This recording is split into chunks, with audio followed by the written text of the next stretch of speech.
ناظرین اکرام، تبلیغی جماعت کے بارے میں سعودی عرب کے بڑے مشہور عالم دین فضیلت الشیخ صالح غانم اسدلان حفظہ اللہ سے ایک سوال کیا گیا۔ ہم یہاں آپ کی خدمت میں ان سے پوچھے گئے سوال کے جواب کا اردو ترجمہ پیش کر رہے ہیں۔ فضیلت الشیخ، تبلیغی جماعت کے بارے میں آپ کی کیا رائے ہے؟ جماعت التبلیغ، جواب: من عرف اصلها وما هي يستطيع تبلیغی جماعت کے بارے میں جو جانتا ہے وہ جانتا ہے، اور جو نہیں جانتا وہ جان لے کہ یہ جماعت نقشبندی جماعت ہے، صوفیوں کی تنظیم ہے اور نورانیہ فکر سے متاثر ہے۔ یہ تو ہوئی پہلی بات۔ هذا اول واحد، عد باصبع. جماعة سمى نورانية نقشبندية صوفية، هذا واحد. اثنين، اور دوسری بات یہ کہ کیا آپ ان کے بزرگوں کے بارے میں جانتے ہیں کہ وہ کون کون ہیں؟ میرے بھائیوں، آپ لوگ تو اس ملک میں رہتے ہیں جس کی حکومت توحید کی دعوت دیتی ہے۔ آپ لوگ تو وہاں رہتے ہیں جہاں وحی کا نزول ہوا، اور اس ملک کو یہ شرف حاصل ہے کہ یہ ملک توحید پر قائم ہے۔ پھر تمہیں ان سے دلچسپی کیوں؟ تبلیغی جماعت کے بڑے بزرگوں کو کیا آپ جانتے ہیں کہ وہ کون کون تھے؟ سب سے پہلے تو ہیں الیاس، پھر ان کے نائب، اور پھر ان کے نائب۔ کیا آپ لوگ جانتے ہیں کہ یہ لوگ کہاں دفن ہیں؟ جی ہاں، یہ جامع مسجد میں دفن ہے۔ مقبور فيه في الجامع في المسجد. يا انتم يا تبلیغیین، اے تبلیغی جماعت کے لوگوں، ایسے لوگوں کو اپنا امیر اور رہبر بناتے ہو جو مسجدوں میں دفن ہونا پسند کرتے ہوں۔ تمہاری عقل کہاں چلی گئی؟ تمہارا بھیجا کہاں گم ہو گیا؟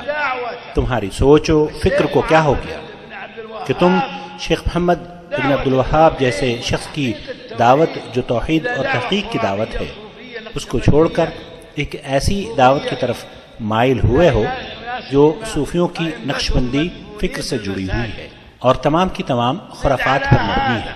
اور اسی پر بس نہیں، ان کے علماء کے بقول تبلیغی نصاب کا پڑھنا حج بیت اللہ سے بھی افضل ہے۔ تبلیغیین في الهند وباکستان وغيرها افضل من حج بیت اللہ الحرام۔ کیا تم لوگ ایسے لوگوں کے ساتھ مل کر رہنا پسند کرتے ہو جن کا ایسا عقیدہ ہو؟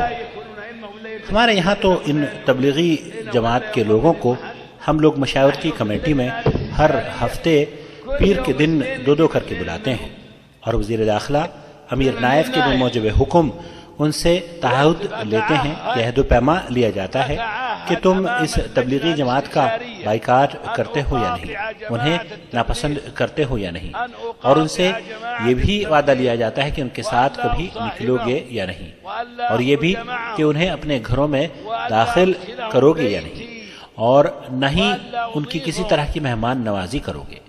ان پانچوں باتوں پر عہد و پیما لیا جاتا ہے، ان کے دستخط لیے جاتے ہیں، اور جو ان باتوں سے پرہیز کرتا اور بچتا ہے تو پھر اسے پولیس والے لے کر آتے ہیں۔ اور ہر پیر کے دن ہمارے یہاں ائمہ مساجد کے امتحانات کا سلسلہ رہتا ہے۔ ہم ان کے امتحانات کے بعد ان تبلیغی جماعت والوں سے عہد و پیما لیتے ہیں، اور ہاں، بہت کم لوگ ہی ان سے جڑنے کا خیال ظاہر کرتے ہیں، اور ہم لوگ ایسے لوگوں کو جو ان سے متاثر ہوتے ہیں 2-3 مرتبہ بلاتے ہیں، اور اگر کوئی نہیں آتا اور اگر کسی کا رجحان تبلیغی جماعت سے جڑنے کا ہوتا ہے تو ہم اسے کورٹ کے حوالے کر دیتے ہیں تاکہ وہ تبلیغی جماعت سے نہ جڑے۔ میرے بھائیوں، ان کے ساتھ جڑنا، ان سے تعاون کرنا، ان کے ساتھ نکلنا جائز نہیں، اور ان کا ہماری مساجد میں گزر بسر کرنا یعنی قیام بھی ممنوع ہے، کیونکہ اس ملک میں ان لوگوں پر وزیر داخلہ کی طرف سے پابندی عائد کی گئی ہے۔ ناظرین اکرام، ہم نے آپ کی خدمت میں فضیلت الشیخ صالح غانم اسدلان حفظہ اللہ کی جو رائے تبلیغی جماعت کے بارے میں ہے ان کی آواز کے ساتھ اردو کے ترجمے کے ساتھ آپ کی خدمت میں پیش کر دی ہے۔ والسلام علیکم ورحمۃ اللہ وبرکاتہ۔